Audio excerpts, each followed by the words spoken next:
Bienvenidos y bienvenidas a este espacio de sentires y saberes del Observatorio de Bienes Comunes, del programa Kioscos Socioambientales y del Centro de Investigaciones y Estudios Políticos de la Universidad de Costa Rica. El día de hoy vamos a conversar sobre un tema que aparentemente hubiese sido discusión entre personas académicas y demás sobre ciertos conceptos, sobre ciertas palabras, sobre ciertas tendencias, pero hoy en día indunda los medios de comunicación, inunda hasta las conversaciones cotidianas con la aparición de, de ciertos conceptos, la mención de ciertos tipos de trayectorias como el auge de la derecha, el auge de la extrema derecha, y todo esto lo vemos muy en cuestiones muy prácticas. Hacia tal vez unos 15 años se hablaba que la democracia era el espacio en donde todas las fuerzas políticas negociaban y conversaban y demás, pero hoy vemos que hay ciertos partidos a los cuales se les dice que no, o bueno, o aparentemente algunas fuerzas políticas dicen, bueno, con esto no vamos a negociar y demás. Un ejemplo fue hace algunas semanas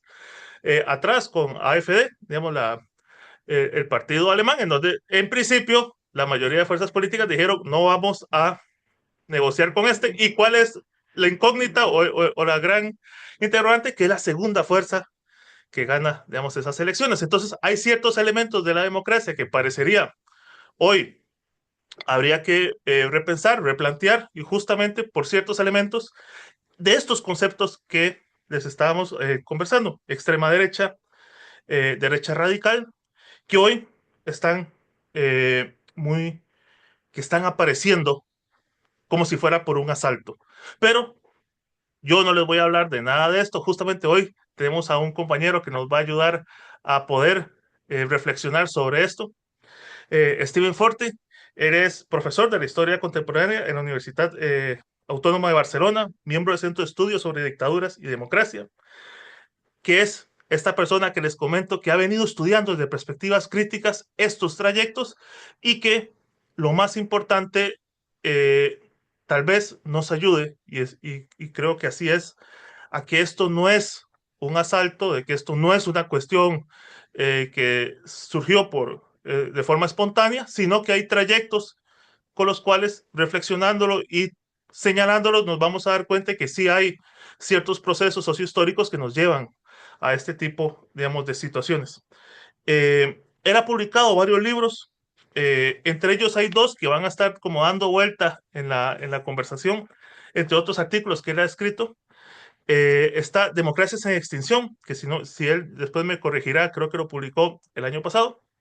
Y está Extrema Derecha 2.0, que es y cómo combatirla, que este es de años anteriores, pero me acaba de dar una buena noticia y es que se va a volver a publicar en Argentina por la editorial Siglo XXI este año y él va a estar justamente en esa presentación en las próximas semanas.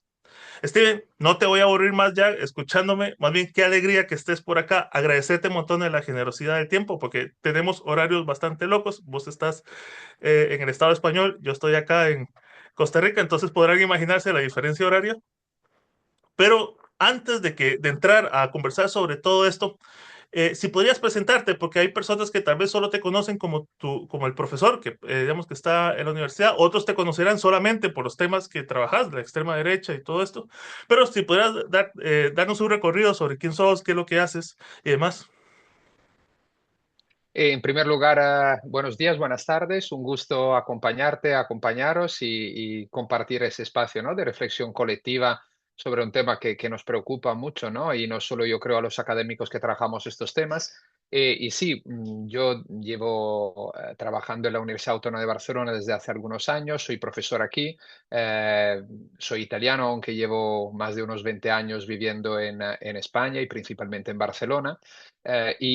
Digamos, mis estudios, mi carrera académica ha empezado esencialmente estudiando los fascismos europeos en los años de entreguerras, sobre todo los casos de Italia, España y Francia. Poco a poco, luego con los años, he ampliado mis investigaciones también desde el punto de vista de la historia contemporánea hacia el presente. Y entonces me he acercado en la última década a trabajar a las extremas derechas, o algunos las llaman derechas radicales, otros utilizan el concepto de nacional populismo. Han salido algunos libros y algunos ensayos, como los últimos dos, y quizá lo más importante, los que tú mencionabas. Luego, aparte de la actividad académica, eh, eh, colaboro con diferentes medios de comunicación, tanto en España como en Italia, como en América Latina, entre estos la revista Contexto en España, del cual soy miembro también del consejo editor, del consejo de redacción, el editorial board, ¿no? Que se llama ahora, o la revista Política y Prosa aquí en Cataluña, o he colaborado bastante también con la revista Nueva Sociedad, ¿no? Que se lee bastante en América Latina. Y entonces, bueno, trabajo, digamos, sobre algo que me preocupa como ciudadano, más allá de que como investigador, es decir, la crisis de la democracia, el auge de fuerzas de extrema derecha que son claramente antidemocráticas, como estamos viendo, además, con una fuerza brutal y para algunos quizás inesperada desde que Trump volvió a la Casa Blanca hace poco.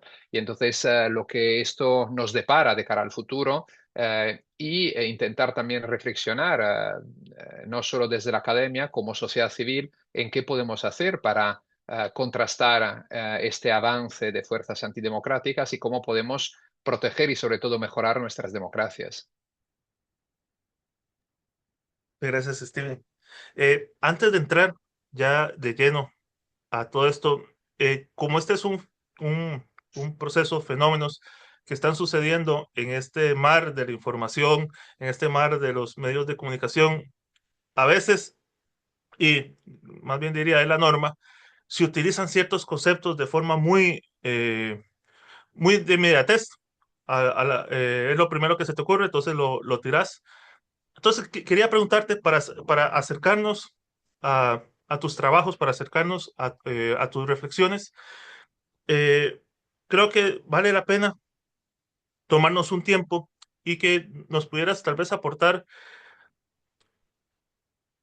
implican ciertos conceptos que tal vez ya, por cierto, ya has dicho y que tal vez por nuestras formaciones, por los lugares en donde estamos y demás, no los entendemos tal vez de la misma manera y demás, y valdría la pena tener un momento para poder acercarnos. Por ejemplo, está esta palabra nacionalismos, está otra palabra como autocracias, la misma derechas, los fascismos, conservadurismos, y otros que, y reitero, digamos, en los medios de comunicación se utilizan de forma muy a la libre y no necesariamente las personas que lo reciben estén entendiendo lo mismo. Entonces, en este contexto, digamos, de las extremas derechas, en este contexto en donde, como vos mencionabas, estaba Trump, muchos de nosotros y nosotras como ciudadanos y ciudadanas estamos viviendo, digamos, las personas que están viviendo a Bukele, que están viviendo la Argentina de Milei, el Ecuador de Noboa, eh, estas palabras,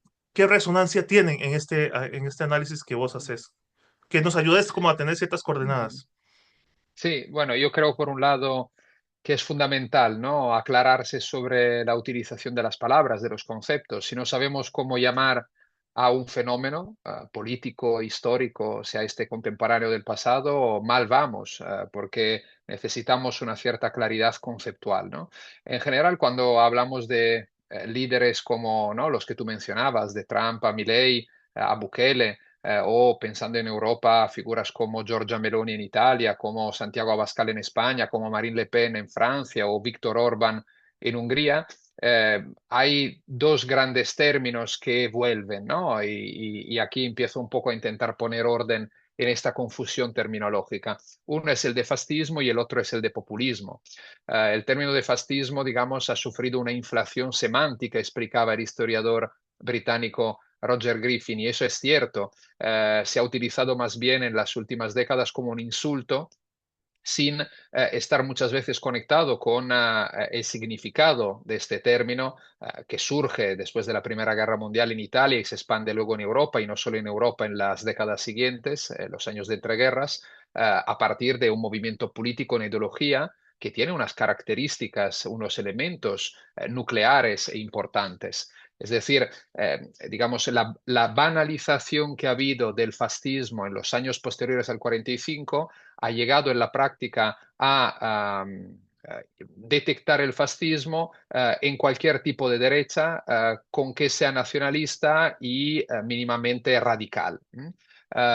Aquí creo que hay que abrir un pequeño paréntesis, que es que no llamar a fascistas a algunos líderes de las actuales extremas derechas no quiere decir que no sean líderes y sus movimientos políticos no sean antidemocráticos o no sean directamente, para hablar en plata, una amenaza a la supervivencia misma de las democracias en el futuro. Pero quizás no es correcto utilizar el concepto de fascismo. Es decir, el fascismo no fue solo un movimiento político en ideología nacionalista, xenófoba y con rasgos claramente autoritarios, sino que tenía una serie de elementos que no vemos en la actualidad hasta la fecha. En el futuro ya lo descubriremos y podremos cambiar también de idea al respecto, debatir al respecto y bueno, decidir si efectivamente ese concepto de fascismo vuelve a ser de utilidad para entender el presente y los próximos años. Pero el fascismo tenía algunos elementos que no vemos, ¿no?, en la actualidad. Menciono, por ejemplo, algunos que yo creo que son claves, son nucleares, como explicó el historiador Emilio Gentile, para entender el fascismo como fenómeno histórico. Uno de ellos es la utilización de la violencia no solo como un arma legítima en la política, sino también a partir de la organización misma del movimiento, de los movimientos y los partidos fascistas. Es decir, los partidos fascistas tenían fuerzas paramilitares que eran un sector clave o central, mejor dicho, de los fascismos, y los partidos fascistas eran partidos milicia, propiamente dichos. No es que en la actualidad no veamos violencia, pero es una violencia de tipo distinto, inclusive en el caso de las milicias paramilitares que pululan, por ejemplo, por Estados Unidos, en el caso de Brasil, están muy vinculados, ¿no?, al bolsonarismo. Por otro lado, hay otro elemento que es importante, que es el fascismo se presentaba como una revolución palingenésica, es decir, se proponía cambiar, mirando al futuro, la sociedad, crear una sociedad completamente nueva, hombres y mujeres nuevos. Las extremas derechas de la actualidad, sobre todo, subrayo, miran al pasado. Make America Great Again, hacer España grande de nuevo. Estos son algunos de los lemas, ¿no?, que utilizan, por ejemplo, la extrema derecha trumpista o la de Vox en España.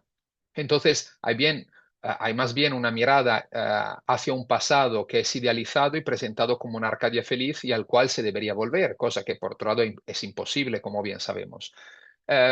Por otro lado, hay también un elemento que es importante que atañe al proyecto mismo del fascismo. El fascismo defendía un estado de tipo totalitario de partido único. Las extremas derechas de la actualidad, si bien atacan duramente el modelo democrático liberal y pluralista, no se proponen, hasta la fecha por lo menos, construir un régimen de tipo totalitario. Más bien, digamos, lo que estamos viendo, pensemos a los casos de Hungría, de El Salvador o también de Israel con Benjamin Netanyahu, hay un proceso de autocratización y de hecho uno de los conceptos que aquí se están utilizando más es el de autocracia electoral.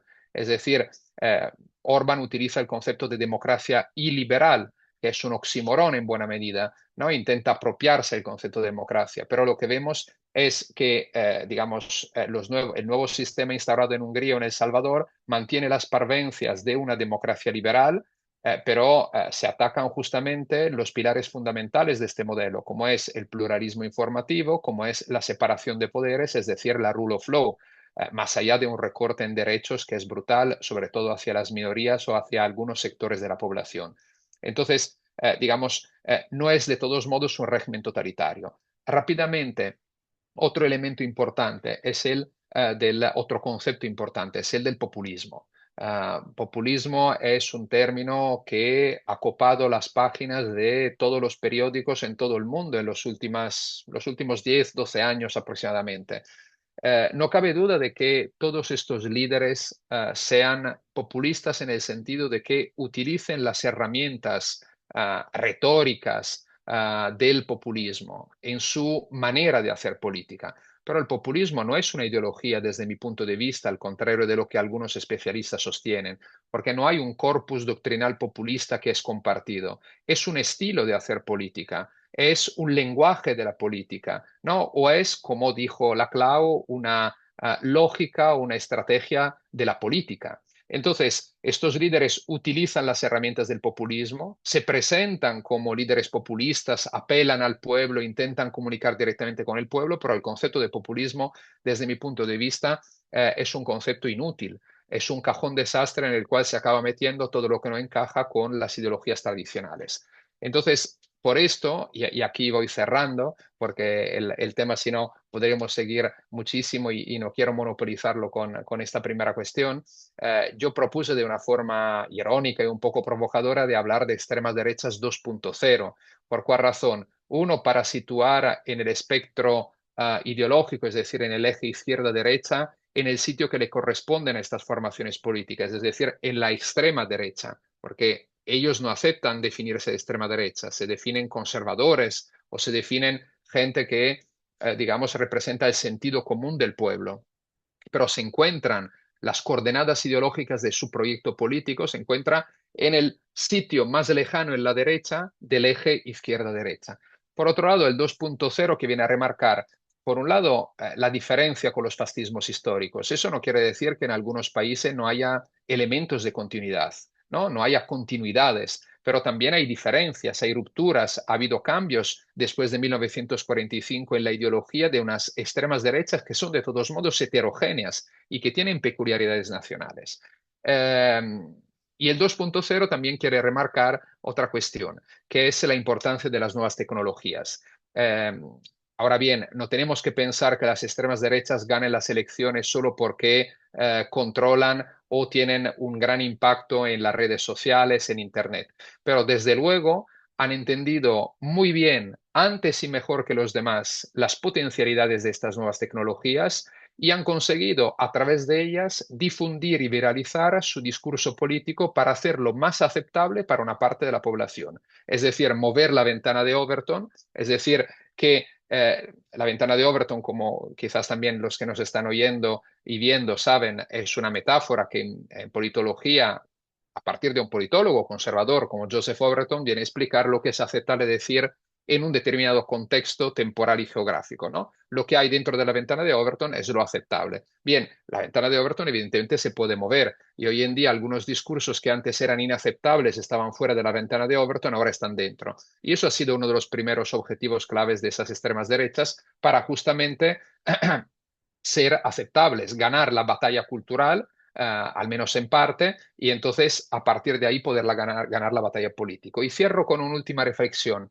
Antes decía que evidentemente hay muchas peculiaridades nacionales en esas extremas derechas. Milei no es igual a Orbán, Meloni no es igual a Trump. Eso está claro, pero en la historia y en la política siempre ha sido así. Hay especificidades que son nacionales. Ahora bien, yo defiendo que para interpretar e entender esas nuevas extremas derechas tenemos que entenderla como una gran familia a nivel global, porque ellos mismos se sienten parte de una misma lucha. Y eso explica el por qué Javier Milei viaja a menudo a Israel para encontrarse con Netanyahu, alaba a Bukele, viaja a Estados Unidos, viaja a Roma para encontrarse con Meloni o viaja a España para, digamos, apoyar a Santiago Abascal.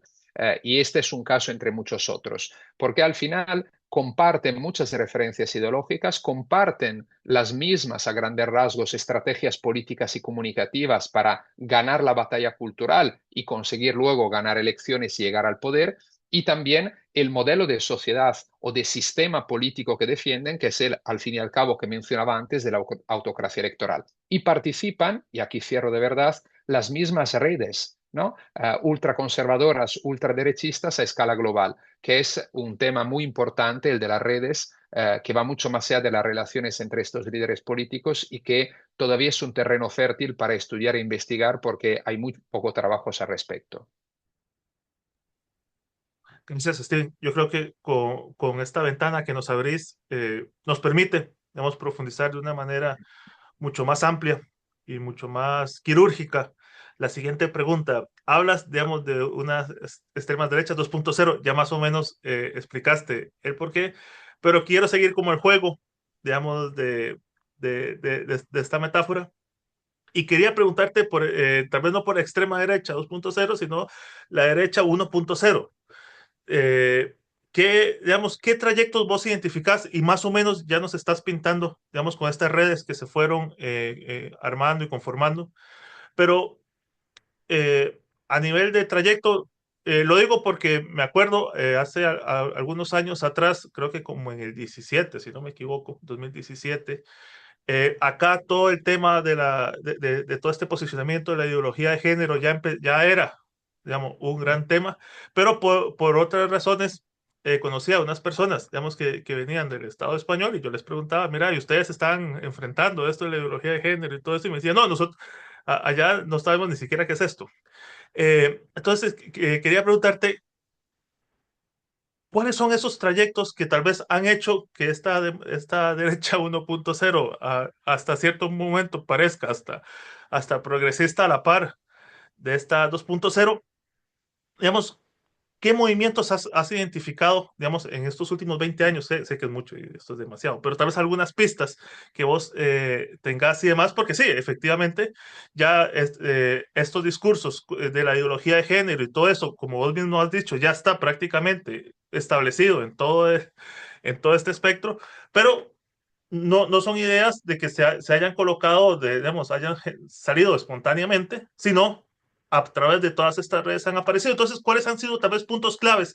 Tal vez te lo digo así, eventos o puntos históricos que vos hayas identificado recientemente en donde estas articulaciones hayan ido tejiéndose, porque ya luego, digamos, ya lo que ha venido pasando es bastante evidente que es prácticamente, y lo digo por aparte, digamos, de América Latina, acá el presidente también, Rodrigo Chávez, también se une, digamos, a este barco con todas estas perspectivas. Entonces, quería preguntarte algunos elementos, algunas pistas que para aquellas personas que también quieran profundizar sobre esto, puedan tener como ciertas anclas en las cuales empezar.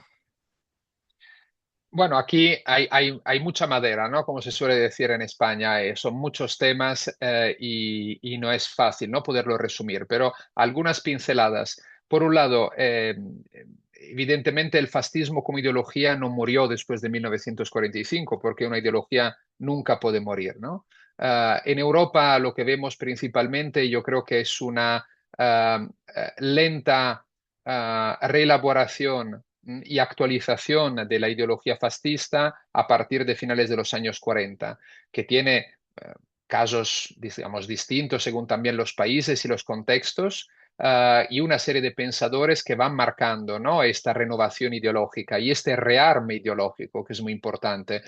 Uno de los más relevantes, yo creo que es Alain de Benoit, uno de los fundadores de la llamada Nouvelle Droite francesa a finales de los años 60, y que entiende justamente la centralidad de la batalla cultural.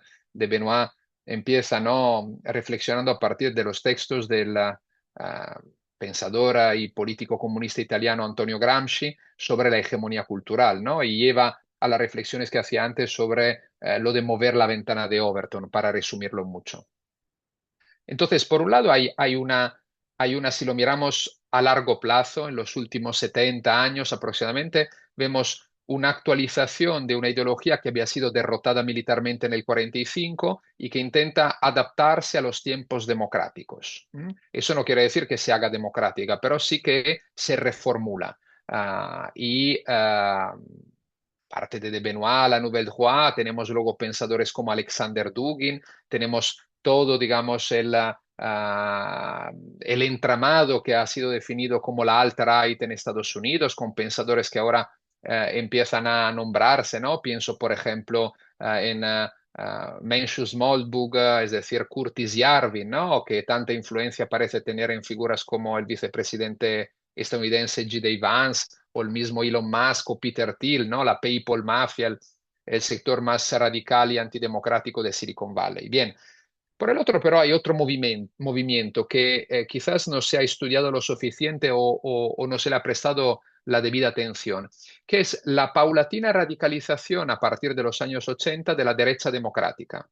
Es decir, en la mayoría de países con cronologías distintas, y aquí hablo tanto de Europa como de Latinoamérica, cuando han terminado las dictaduras, o bien las fascistas en el 45, o bien las autoritarias fascistas o parafascistas, pienso por ejemplo a España, Portugal y Grecia a mediados de los 70, o bien en América Latina las últimas dictaduras militares, ¿no? A principios o mediados de los 80, Argentina, Uruguay, más tarde Chile, en los mismos años también Brasil, etcétera. Ha habido, digamos, sector preponderante de la derecha, de las derechas, que ha aceptado las reglas del juego democrático, ¿no? Una derecha que sobre todo se presentaba como neoliberal, con un influjo importante de lo que estaba pasando en el mundo anglosajón a partir de las figuras de Thatcher y Reagan como adalides del neoliberalismo que se convirtió rápidamente en hegemónico en todo el mundo occidental, para así llamarlo.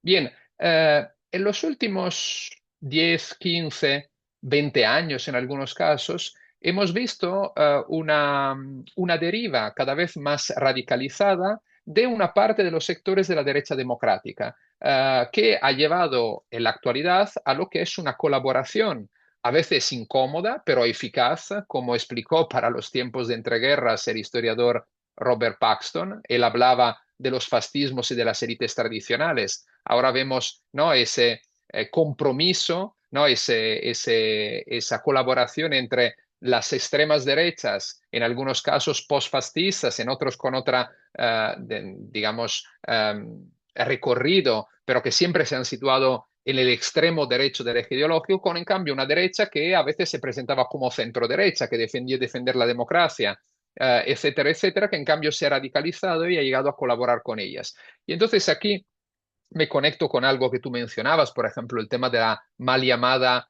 ideología de género, que es uno, parece, de los principales enemigos a nivel ideológico y discursivo de los líderes de la extrema derecha actual, ¿no? Junto, por ejemplo, a lo que se llama el progresismo o lo woke, ¿no? Citando un concepto muy en boga en los últimos años en Estados Unidos. Otros hablan del marxismo cultural. Entonces, esas izquierdas que supuestamente han hegemonizado, según la extrema derecha, el debate público e inclusive la administración de los estados, y que es uno de los principales enemigos contra los cuales luchar, ¿no? Aquí yo creo que es importante, conectándome a esos recorridos de la derecha también tradicional que ha habido en las últimas décadas, puntualizar una cuestión. El neoliberalismo, cuando, digamos, surge con más fuerza en la segunda mitad de los años 70, se presenta también y en conjunto a otras ideas conservadoras, para así definirlas. Pensemos, por ejemplo, el reaganismo en Estados Unidos o el thatcherismo en Inglaterra, que no ataca a la sociedad abierta o una serie de derechos civiles, pero sí que entendió, ¿no? Y sobre todo aquí tenemos que ir a los think tank, a las fundaciones, a los institutos que trabajaron en esas ideas, digamos, para luego llevarla a la política, en que la derecha tenía que rearmarse ideológicamente después del largo 68. Es decir, veían como la izquierda a finales de los 60, principios de los 70, como ganadoras. Y entonces era necesario, según ellos, que la derecha se rearmase ideológicamente, ¿no? Y de fondo hay una idea potente que comparten todos ellos, tanto esa derecha neoliberal que decía aceptar la democracia, algunos de ellos todavía lo dicen, supuestamente, y esa extrema derecha que tuvo una trayectoria mucho más escondida en los años 60, 70, 80, porque pagaba, ¿no?, la derrota militar del 45 y la imagen que se asociaba al fascismo, que era la del régimen nazi, el holocausto, la Segunda Guerra Mundial, la guerra más terrorífica de la historia de la humanidad, que es el antigualitarismo. El antigualitarismo es el hilo conductor que conecta todas estas fuerzas políticas. Y en los últimos años vemos cómo, digamos, estos diferentes cables se han ido en parte juntando, ¿no? O acercando mucho. Y lo de la mal llamada ideología de género, de lo woke, etcétera, etcétera, se conecta aquí. Esta idea de que la izquierda ya habría hegemonizado las sociedades occidentales y que sería además la responsable del declive, supuestamente, del mundo occidental, ¿no? O de Europa, o de Estados Unidos, o de cada país, de Argentina en la retórica de Milei. Y entonces aquí vemos como mucho empieza como una reacción al 68.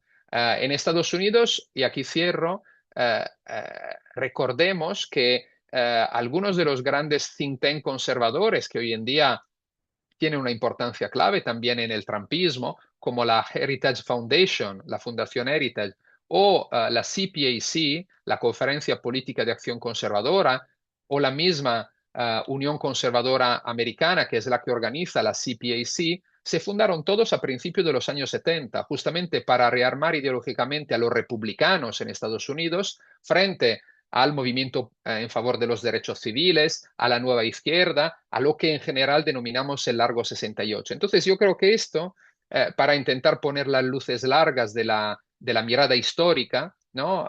Es importante tenerlo en cuenta para ver cómo una serie de procesos empezaron hace unos 50 años. Luego, evidentemente, no puede haber avances o retrocesos y luego hemos visto una aceleración justamente en la última década donde yo creo que un papel importante lo tuvo también la crisis del modelo neoliberal, que ha sido evidente con la crisis económica y financiera estallada en 2008. Y ahora, si había madera antes, ahora voy a complicarte el asunto. En este cuadro voy a sumar y también voy a hacer una reformulación porque a partir de que vos lo mencionas, creo que entraría eh, qué pasa con la democracia. Porque normalmente, digamos, en estos 50 años, bueno, digamos que en América Latina no, digamos que desde los 90 como para intentar, digamos, resumir un poco, digamos, de tiempos de democracia, digamos, y tratar de que entre la mayoría con estas democracias, digamos, más o menos funcionales, algunas más enfermas que otras, pero digamos, de alguna u otra manera, sí. Y lo digo así porque especialmente en nuestra región, se resumen más o menos a que hayan cada cierto tiempo elecciones. Esa es como la gran. Fuera de eso, ya ahí entrarían las particularidades, por no decirlo, digamos, las malas mañas y todas las situaciones, digamos, que más o menos los que nos escuchan pueden saber, digamos, de lo que estamos hablando. Pero quiero sumarle a esto la democracia, las elecciones, este factor que vos ya has mencionado y que me parece importante, el de batalla cultural, que es un elemento que cada vez, y especialmente, digamos, lo posicionan y lo escuchamos mucho de ciertos actores. Sí, ahora, digamos, por ejemplo, Milley, que es uno de los que, digamos, lo coloca de sus discursos y demás. Te quería preguntar en este entramado, y especialmente pensando en las elecciones, esta democracia electoral que supuestamente en muchos de nuestros países es celebrada y se agradece que 20 años de elecciones y todo esto, eh, tiene la capacidad de contener estas embestidas, digamos, de estas extremas derechas 2.0, en el entendido que vos ya, digamos, has dado ciertos puntos que ya son de preocupación, que es justamente la reducción de derechos, el aumento de ciertos tipos de discurso, casi ya de odio, digamos, y demás. ¿Tienen las democracias electorales esa capacidad de contener estos elementos o este ejercicio, digamos, por decirlo de una manera, de batalla cultural, trasciende, digamos, estos tiempos y más bien cuando vienen las elecciones parecieran ser los momentos más bien de consolidación de estas cuestiones más que de disputa? Te lo dejo así, te pongo el escenario bastante apocalíptico porque me gustaría conocer tu perspectiva. Yo creo que aquí es importante una vez más regresar a los años 70, porque ahí empiezan, como decía antes, toda una serie de procesos que se han desarrollado más o menos rápidamente en las décadas siguientes hasta llegar a la actualidad. Y me refiero esencialmente a lo que es la definición del concepto de democracia. En los años 70 se suele citar a uno de los informes de la Trilateral Commission, donde estaba, por ejemplo, entre otros, una figura importante en los estudios de ciencia política como es Samuel Huntington, el del choque civilizacional de los años 90, si os acordáis, en que se critica mucho las democracias liberales y el estado del bienestar, y volvemos otra vez a la importancia de lo que marcó para todo un sector de la derecha el largo 68, diciendo, bueno, esto es un riesgo para las democracias, ¿no? Se viene a decir, ampliar tanto las democracias, etcétera, es un riesgo. Se pensaba también, evidentemente, a las muchas huelgas, sobre todo en el caso de Europa o Estados Unidos, en la clase trabajadora, ¿no? Para la defensa de derechos, la ampliación de derechos, etcétera. Y ahí se empieza, digamos, a dibujar lo que es una definición minimalista de la democracia. Justamente que la democracia sería, cito por ejemplo a un politólogo como Adam Przeworski, que dice la democracia es que quien pierde las elecciones deje el poder. Vamos a ver, todos estamos de acuerdo que para que haya un sistema democrático tiene que haber unas elecciones libres y justas y que quien pierde las elecciones acepte el resultado y entonces esto permite una alternancia. Pero aquí estamos dejando de lado, ¿no? Justamente eh, toda una serie de otros elementos que son clave para poder definir un sistema democrático y que han sido clave, si miramos atrás, ¿no? A partir sobre todo de finales del siglo XVIII, de principios del XIX, en la definición y cómo la gente, a partir de los intelectuales, pero de la gente común, entendía la democracia. Es decir, la democracia no puede solo ser el respeto de unas reglas vinculadas esencialmente, aunque no solo, a la celebración de elecciones libres cada 4 o 5 años, sino que tiene que haber un elemento que es la justicia social. Es decir, un sistema democrático no puede a largo plazo considerarse tal si hay unas desigualdades crecientes entre la ciudadanía. Y lo que hemos visto justamente en los últimos 40 años, debido a la hegemonía del modelo neoliberal y a su imposición en todo el mundo, ha sido un aumento, sobre todo en Europa y Estados Unidos, respecto al pasado, de las desigualdades entre los más ricos y los más pobres. En otras regiones, pienso también en América Latina, digamos, se tiene que matizar, ¿no? Este análisis temporal porque los procesos han sido distintos. Ahora bien, a partir de esta consideración de lo que es la democracia, es evidente que la defensa de una versión minimalista, puramente, digamos, procedimental de la democracia, sirve de poco para bloquear, para frenar, para luchar contra el avance de fuerzas ultraderechistas que son antidemocráticas. Porque justamente si estas fuerzas han conseguido obtener más resultados, no se debe solo a lo que comentábamos antes, que es, digamos, el impacto de las redes sociales, de Internet para la viralización de su discurso, sino que tiene que ver con problemas estructurales, el aumento de las desigualdades, la crisis del sistema democrático liberal, es decir, la desconfianza creciente en gran parte de la población frente a la clase política, frente a las instituciones mismas democráticas como el gobierno, el parlamento, ¿no? Para mencionar dos de los principales, pero también la atomización de la sociedad que se declina de dos maneras. Uno, la debilidad de los cuerpos intermedios, que son clave en un sistema democrático liberal, partidos democráticos, sindicatos, asociaciones de la sociedad civil, que hoy en día, en la mayoría de los casos, son la sombra de lo que fueron en el pasado, porque ya son, digamos, organizaciones que tienen pocos afiliados y poco arraigo territorial, y entonces eso evidentemente debilita la función que deberían tener estos cuerpos intermedios, es decir, el de correa de transmisión entre territorios e instituciones para canalizar a través de las vías democráticas las demandas, las reivindicaciones de la ciudadanía.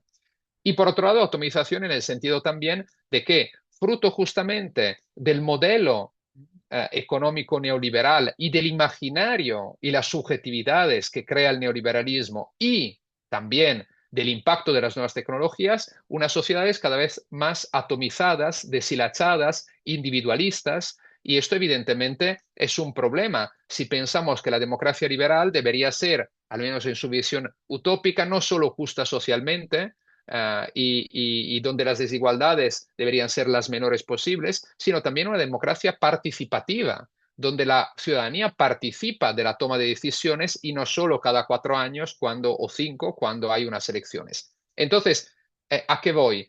Voy a que justamente se deberían regenerar los modelos de democracia liberal, no solo salvaguardando las reglas del juego, elecciones libres y justas, etcétera, sino también, si queremos justamente salvaguardar nuestras democracias de, digamos, la amenaza representada por las extremas derechas, deberíamos regenerarlas para resolver estos problemas estructurales y convertirlas en democracias que funcionan mucho mejor, donde hay menos desigualdades y más justicia social, y por otro lado, donde, digamos, se vuelven a reconstruir las redes comunitarias y haya de verdad un modelo dentro de lo que se pueda, más participativo de democracia.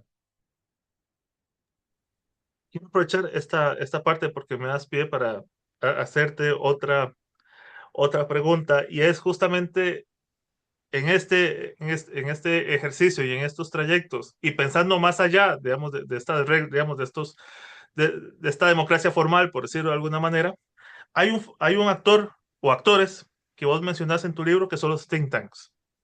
Entonces, te quería preguntar justamente por esto, porque al final son bastante normalizados, digamos, digamos, en el caso de ustedes les llaman como tertulianos, digamos, que van a los distintos tipos de programas, pero también son asesores legislativos, pero también escriben en medios digitales o tienen canales, digamos, en las distintas redes y son muy activos más allá de las contiendas electorales y no hay una normalización, digamos, durante todo el tiempo.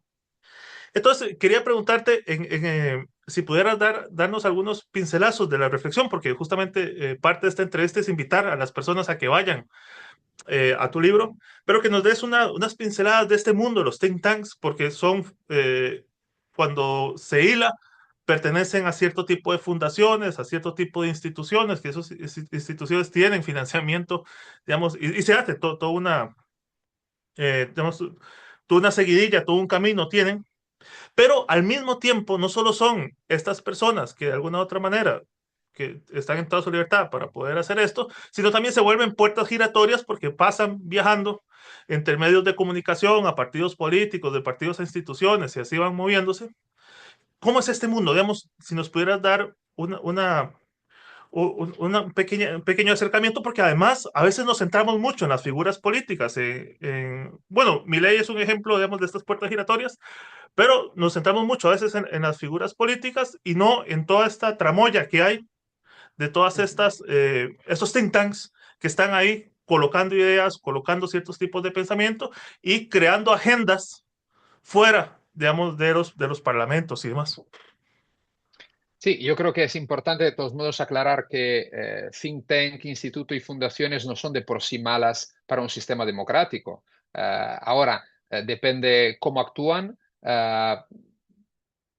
cómo reciben financiación y cómo financian actores políticos. Entonces, aquí hay de fondo una cuestión que va mucho más allá de los think tank o de las fundaciones, que es que haya un control democrático, ¿no? Y una transparencia sobre lo que hacen y el dinero que reciben o el dinero que utilizan para financiar campañas. Es decir, este es un problema mucho más grande porque atañe a lo que se suele llamar las lobbies. Lobbies que tienen que ver a veces con grandes multinacionales o con, no, pensemos la industria, digamos, tabacalera, o pensemos a la industria de los hidrocarburos y cómo intenta influir en la legislación de diferentes estados para defender sus intereses. Entonces, ahí es un tema de fondo que es fundamental y que ahora, por ejemplo, lo vemos todavía más, si me apuras, con el poder de algunas empresas de Silicon Valley que trabajan en sectores claves como es la inteligencia artificial,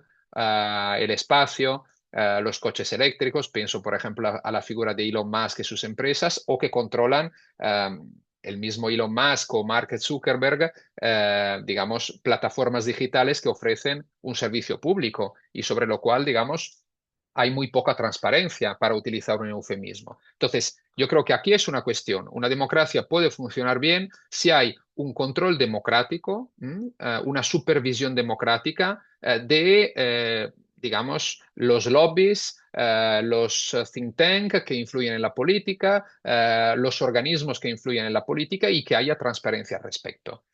Ahora bien, entrando más en concreto en los think tank, aquí la cuestión de fondo es que la extrema derecha está mucho más organizada de lo que gran parte de las personas creen desde este punto de vista. Y entonces, como antes comentaba rápidamente, estos partidos y estos líderes políticos tienen, digamos, detrás una tupida red de fundaciones, institutos, think tank que trabajan justamente para elaborar una agenda común, para digamos, promover una serie de ideas e inclusive para ofrecer propuestas legislativas concretas a llevar a los diferentes países adaptándola al sistema político, a la legislación de cada país, o también, tema que se utiliza mucho, recursos frente a los tribunales para, digamos, tumbar o, digamos, modificar legislaciones existentes que atañen en general a el tipo de familia, a los derechos de las minorías, a las cuestiones de género, al colectivo LGTBI, para mencionar solo algunos, ¿no?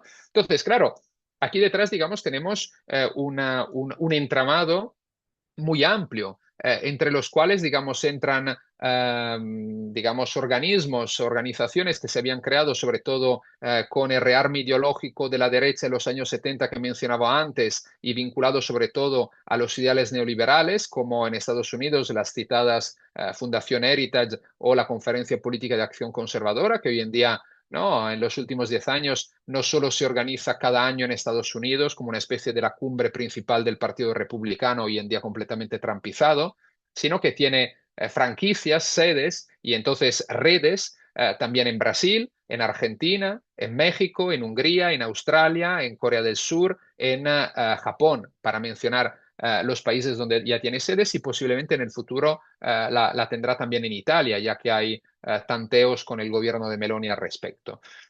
Luego tenemos un conjunto también, digamos, de asociaciones puestas debajo de un paraguas, que es el de la red Atlas. La red Atlas es una asociación de asociaciones, para así llamarla, ¿no? Y entonces hay varias decenas de asociaciones que también se han radicalizado desde posturas que en los años 80-90 eran principalmente neoliberales y que colaboran, ¿no? En esta tupida red, son miembros de esta tupida red. Luego hay, por ejemplo, la que se llama el National Conservatism, la red creada a partir de la Fundación Edmund Burke por parte de un filósofo israelí-estadounidense, Yoram Mazony, que tiene un especial, digamos, es muy activa en los últimos años justamente para poner en relación estos partidos, estos líderes políticos. Y luego hay, para resumirlo, porque son muchas y es imposible hacer un mapeo rápido ahora al respecto, todo, digamos, ese sinfín de fundaciones, think tank, organismos que defienden valores ultraconservadores, en general muy conectados con el cristianismo más integrista, tanto católico como ortodoxo como evangélico. Entonces ahí tenemos, por ejemplo, el Congreso Mundial de las Familias, que reúne a muchas de ellas. Tenemos Hazte Oír en España, que con su brazo internacional Citizen Go actúa ya en una cincuentena de países y con presencia importante, sobre todo en América Latina. Y tenemos muchas otras, como por ejemplo la norteamericana Alianza en Defensa de la Libertad, Alliance Defending Freedom, que tiene también patas, ¿no? Y actividad en diferentes países. Entonces, esto es muy importante porque aquí doy un dato, se sabe poco sobre esto y creo que lo fundamental ahora es empezar realmente a estudiar a fondo todo este entramado, qué hacen, cómo se organizan, cómo se financian, cómo mueven el dinero. Porque hace unos años salió un informe del Parlamento Europeo que había estudiado entre 2009 y 2018, es decir, durante 10 años, la financiación de campañas antigénero en Europa. El título era ya de por sí paradigmático de este informe porque era Tip of the Iceberg, es decir, la punta del iceberg, porque ya decían, bueno, hemos descubierto esto, pero sabemos que esto es solo la punta del iceberg, y había calculado más de 700 millones de dólares utilizados en campaña antigénero en Europa. Una parte de este dinero llegaba ya o lo movían asociaciones think tank europeos, otros pero de Estados Unidos y otros inclusive de Rusia. Entonces, es un mundo, digamos, casi por descubrir y sobre el cual se tiene que trabajar todavía mucho.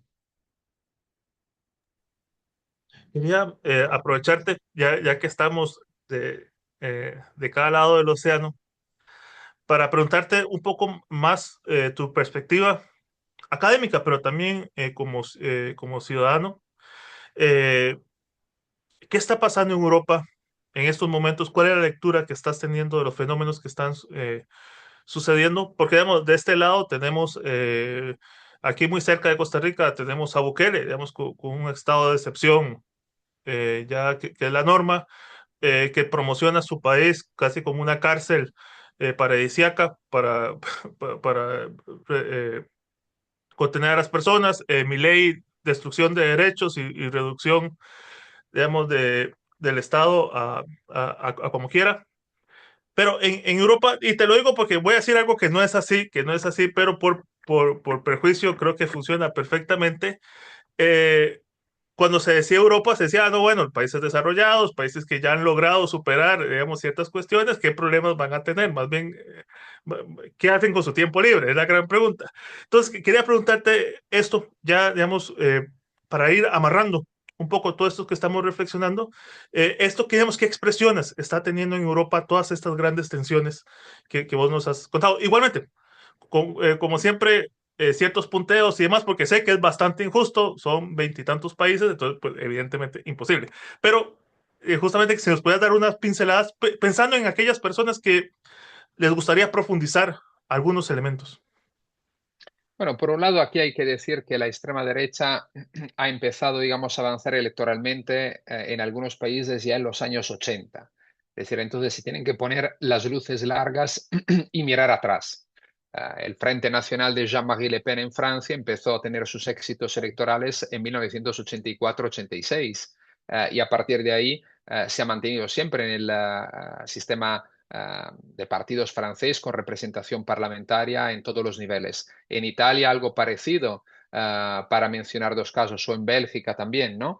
Hay otros países donde en cambio la extrema derecha llega más tarde, como España, donde Vox hasta 2019 no tiene representación parlamentaria, pero rápidamente se ha puesto más o menos al nivel de los otros países. Entonces tenemos una tendencia generalizada que se ha acelerado en la última década de auge de estas formaciones políticas, que en algunos casos se ha llegado también al gobierno en algunos países, Hungría, Polonia, Italia, ¿no? O en coalición con fuerzas de derecha tradicional, por ejemplo, ¿no? En Finlandia, en Croacia, en los Países Bajos o en Bélgica, para mencionar algunos de los casos.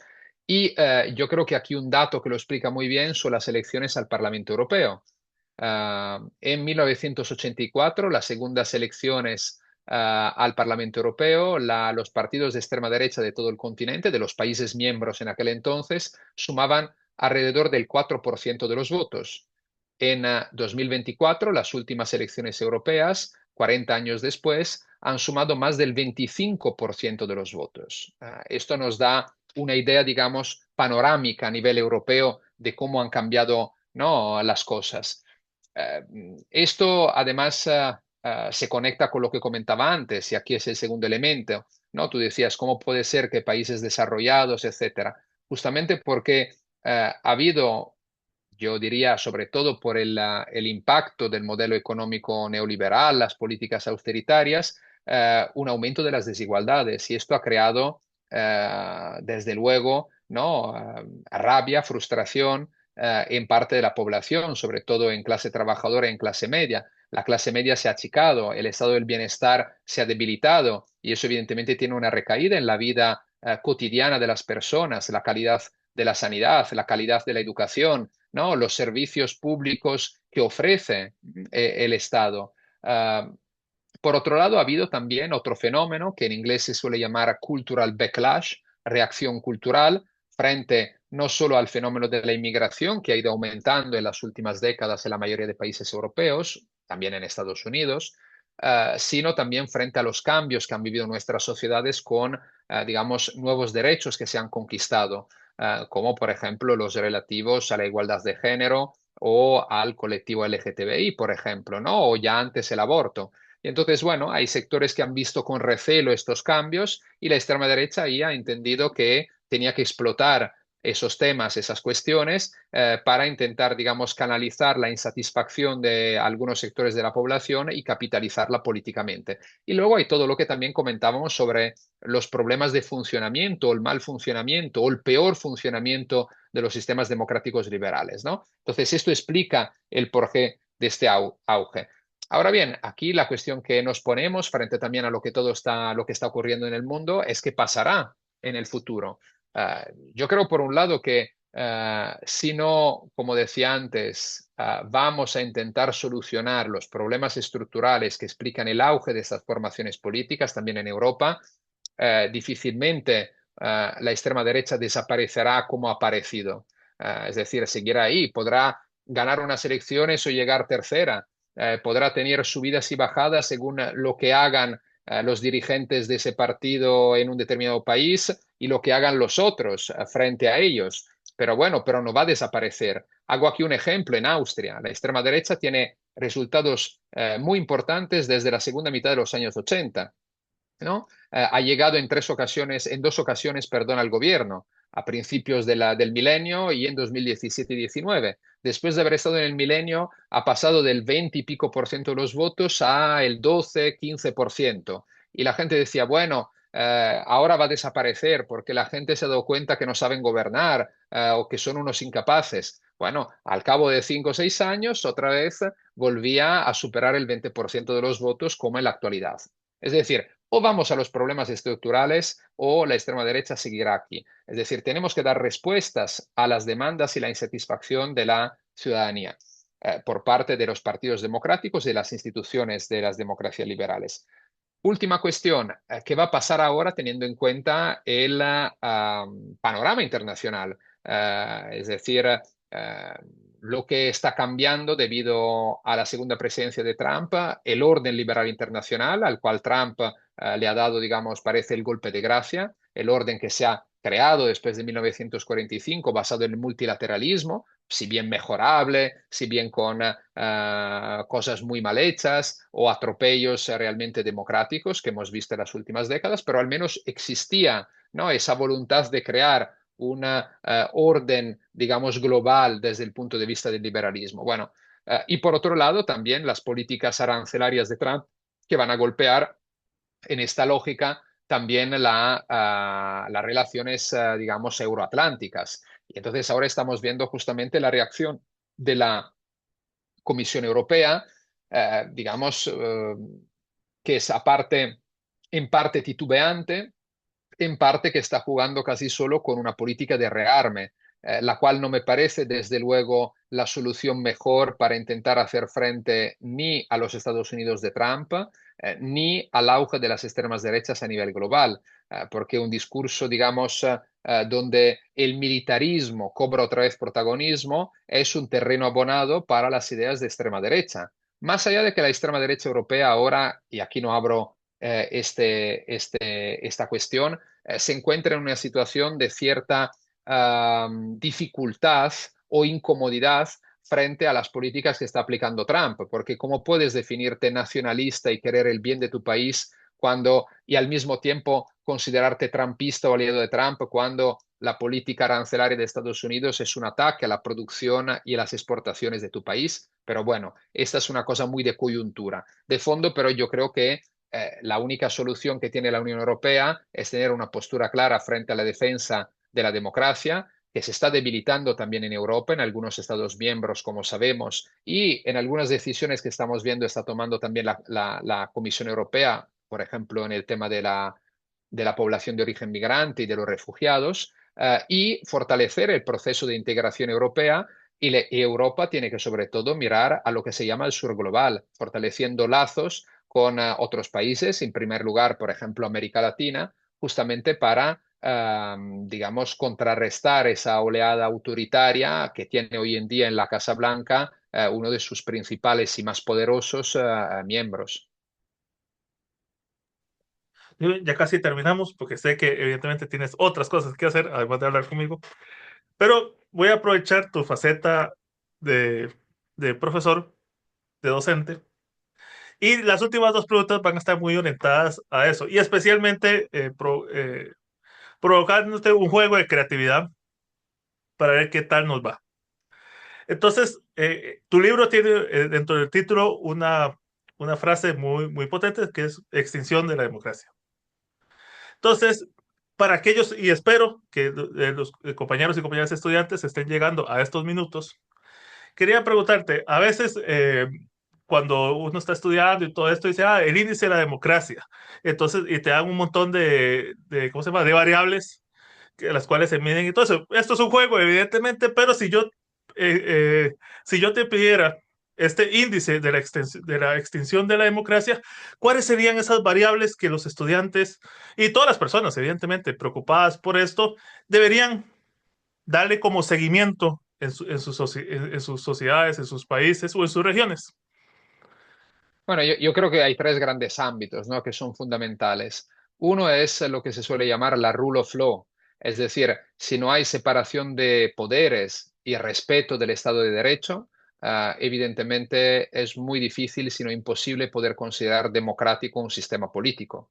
Entonces, el Ejecutivo no puede controlar el Legislativo y el Judicial, ¿no? Como está pasando, por ejemplo, en El Salvador, para hablar de un país cercano a Costa Rica. Por otro lado, segundo elemento clave es el pluralismo informativo. Una sociedad democrática necesita medios independientes y libres y no controlados por el gobierno de turno. O también empresarios vinculados a los gobernantes de turno.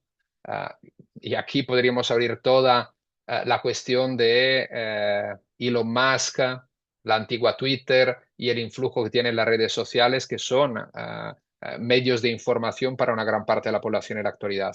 Y el tercer elemento es el respeto de los derechos de las minorías, para así llamarlos, ¿no? Entonces, eh, como se encuentra, ¿no?, una serie digamos, de cuestiones que atañen, por ejemplo, al respeto de las minorías, al derecho del colectivo LGTBI, al tema de la igualdad de género, al tema de respeto de la población extranjera o de origen migrante.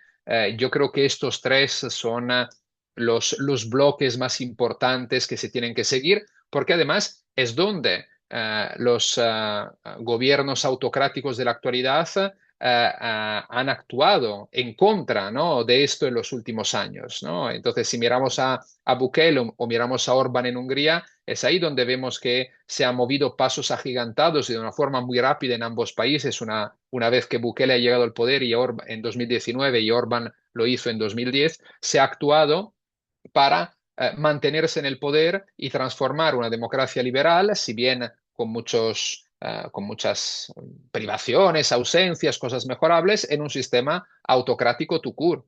O algunos hablan de autoritarismo competitivo, ¿no?, como Levitsky y Luca Nwai. Entonces yo creo que es ahí, ¿no? El respeto de la separación de poderes, de la rule of law, del Estado de Derecho, el tema del pluralismo informativo y el tema de los derechos, sobre todo hacia las minorías.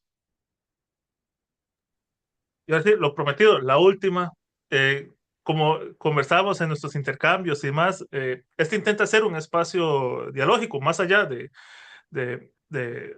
vos y yo, es poder dejar la puerta abierta para para que las personas que nos estén viendo se lleven, ahora sí, preguntas para que puedan ir a su iglesia, a su sindicato, a al aula o a donde quieran, o en el mismo parque. Entonces, te iba a pedir, puede ser que a través de esta conversación siempre nos quedan inquietudes, tanto para mí como para vos, quedan algunas preguntas ahí dando vueltas, cosas que tal vez uno dice y dice, mira, no lo había pensado, mientras yo hablo, ahí te estoy dando tiempo para que las hagas, pero y las identifiques. Eh, si nos pudieras dar un regalo, ¿qué es eso? Dejarnos preguntas para que las personas que nos estén escuchando puedan llevárselas y puedan continuar esta conversación en otros espacios y puedan profundizarla según sus contextos y sus particularidades. Entonces, te dejo la libertad. Algunas preguntas para que las personas que han tenido todo el cariño de llegar hasta este momento, y les dejemos la tarea, más bien, sigan conversando porque esto hay que seguir hablándolo, hay que seguir posicionándolo. Bueno, yo creo hay una pregunta que es una gran cuestión que tiene luego muchas declinaciones posibles, que es ¿qué hemos hecho y qué podemos hacer nosotros para defender y sobre todo mejorar nuestras democracias. Porque esto creo que es la cuestión clave de fondo. Ah, Muchas veces pensamos que hay siempre alguien que nos arregla las cosas, ¿no? En España se dice, nos saque las castañas del fuego, ¿no? Y pensamos en las instituciones democráticas o ahora, por ejemplo, el debate que hay en Estados Unidos sobre, bueno, los tribunales le pararán los pies a Trump. Bueno, pero quizás es que tenemos también nosotros que hacer algo. ¿Y qué podemos hacer? ¿Desde dónde? ¿Desde qué entorno? El de los movimientos sociales, el del asociacionismo civil, el de inclusive hablar con quien piensa distinto para intentar dialogar y convencerles de que la democracia es algo que se tiene que construir todos juntos, poco a poco y no podemos, digamos, ceder a los cantos de sirena de líderes autoritarios que utilizan herramientas del populismo vendiéndonos la moto de que ellos nos devolverán la riqueza, la prosperidad o la grandeza de nuestra nación, que es puramente retórica y es justamente lo contrario luego lo que hacen, ¿no? Entonces, ¿qué podemos hacer nosotros, cada uno de nosotros, individualmente, pero de forma colectiva, para mejorar nuestras democracias? Agradecerte muchísimo todo este tiempo.